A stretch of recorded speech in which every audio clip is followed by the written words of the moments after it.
Dugaan penyimpangan pengelolaan hutan negara seluas 700 hektar di Desa Pejarakan, Kabupaten Buleleng, Bali, akhirnya terbongkar.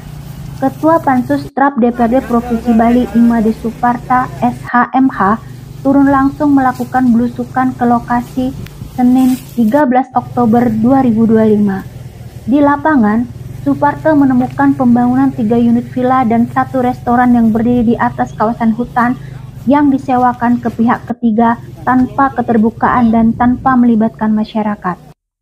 Sapo PP Buleleng langsung menyegel bangunan tersebut atas rekomendasi Pansus TRAP DPRD Bali. Kami tidak menolak kerjasama, tapi semua harus transparan, adil, dan sesuai aturan.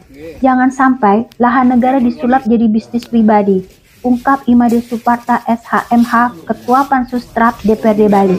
Pansus TRAP DPRD Bali juga mengungkap pelanggaran serius seperti tidak adanya IMB, IPBG, tidak kelengkapan dokumen lingkungan, UKL, UPL, indikasi alih fungsi lahan tanpa izin. Sementara, anggota Pansus TRAP DPRD Provinsi Bali Gede Age Astawa menegaskan, ada potensi kerusakan lingkungan karena pembangunan tanpa koordinasi yang jelas. Pansus TRAP DPRD Bali menegaskan, pengawasan akan terus dilakukan. Pembangunan di atas kawasan hutan harus dihentikan jika menyalahi aturan. Lahan negara bukan untuk kepentingan kelompok. Tujuannya melindungi konservasi hutan, mencegah penyalahgunaan aset negara, dan memastikan pembangunan memberi manfaat bagi masyarakat desa. Kami akan terus memantau perkembangan kasus ini. Tetap bersama kami di Breaking News berikutnya untuk informasi terbaru di lapangan. Indek TV Channel mengungkap fakta, menyuarakan rakyat.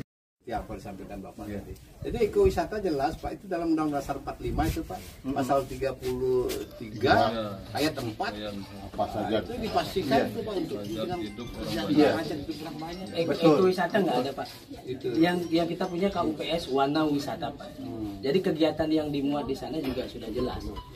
Kalau memang sudah ada Pak, ngapain kita repot-repot? Ya prinsipnya pokoknya sekarang ini keterbukaan. Iya. Seperti tadi kan belum ada kecocokan tuh MOU, makanya betul. Itu transparan. Ini saya kira Pak perbekal nanti yang ini sudah berkali-kali Pak kita pertemuannya Pak. Betul. Sampai terakhir Pak Camat merekomendasi untuk mengadakan musdesus. Nah, setelah musdesus harapannya di sana ketemu titik temunya Pak. Di mana letaknya kalau ada miss-nya itu? Sudah berkali-kali. Ada yang setuju dan tidak setujunya itu Pak. Bukan ada yang tidak setuju dan tidak setuju Pak. Terkait dengan pembangunan. Tidak sesuai dengan aturan begitu ya. Kalau di RKPS tertuang itu kan disusun 2023 sampai dengan 2032. Salah satunya di situ menyebutkan bahwa ada 5 jenis usaha yang akan dibangun di RKPS-nya. Nah, pemanfaatan itu ada di daslingnya Pak, desa lingkungan. Nama saya Teguh Sarka. Nah, saya juga penggiat dari pariwisata. Desa Pejarakan saya salah satunya adalah keluarga Pak Darwis. Kami bahkan yang melaporkan kegiatan ini ke dinas-dinas terkait per bulan Juli, apa yang sudah kami sampaikan ke Pak Esti, bahwa pembangunan yang bangunan yang ada di hutan desa ini menurut pandang kami melanggar. Tidak ada urgensinya pembangunan pariwisata di Desa Pejarakan kalau kita lihat dari segi lokasi. Memang lokasinya bagus. Apa urgensinya harus membangun di hutan desa Pak? Karena kita pahami dulu, biar mengeneral, biar oh bagus, view-nya bagus, biar nggak gitu aja. Oh pemasukannya bagus, tapi dampaknya itu harus terbaca semua. Semua unsur harus sepakat juga. Dari perizinan juga, dia yang memberikan perizinan. Tidak serta-merta harus dokumen lengkap, boleh. Baru boleh. Pelanggaran yang sangat berat ini menurut kami.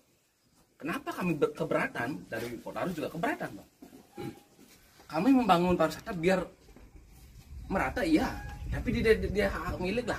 Tanah-tanah yang memang boleh dibangun, jangan di hutan desanya. Paham. Oke, paham. Nanti kita informasi. Ya tadi bahwa yang dimaksud dalam 5 wilayah ini cuma akomodasi wana wisata, bukan akomodasi. Bukan akomodasi. Di sini yang saya Ya, titik persoalan di sini ya. Betul. RKPS Pak, saya ulangi lagi Pak. Di RKPS itu sudah tertuang bahwa jasa lingkungan Pak. 25 tahun kan itu pertanian Pak bisa makan. Jangan sampai karena satu hal satu orang bisa nanti memicu yang lainnya ditutup gitu loh Pak. Nah, itu ketakutan tiang pribadi. Iya, wajar. Gitu. Dan yang kedua juga nanti memungkinkan pemilik modal baik luar ataupun dalam akan mencari bukit-bukit untuk hal seperti ini Pak. Kalau dibebaskan gitu, itu yang kita sampaikan ke DPRD Buleleng. Sudah berkali-kali. Nanti jalan-jalan ke provinsi gitu. Makanya pedalam loh Pak, 700 hektar mungkin ribuan orang bertani untuk menguatkan pangan mereka. Sekarang kan sedikit tidak terancam Pak jadinya. 500 hektar. 700 Pak. 700 yang dikelola sama LPH di Pejarakan. Yang dikelola desa. Dengan kearifan lokalnya itu, kebudayaannya dan istiadatnya, dia juga harus terpadu. Iya, tetapi Prinsipnya akomodasi adalah belum. jangan sampai merugikan masyarakat. Itu dia. Akomodasinya belum. Iya.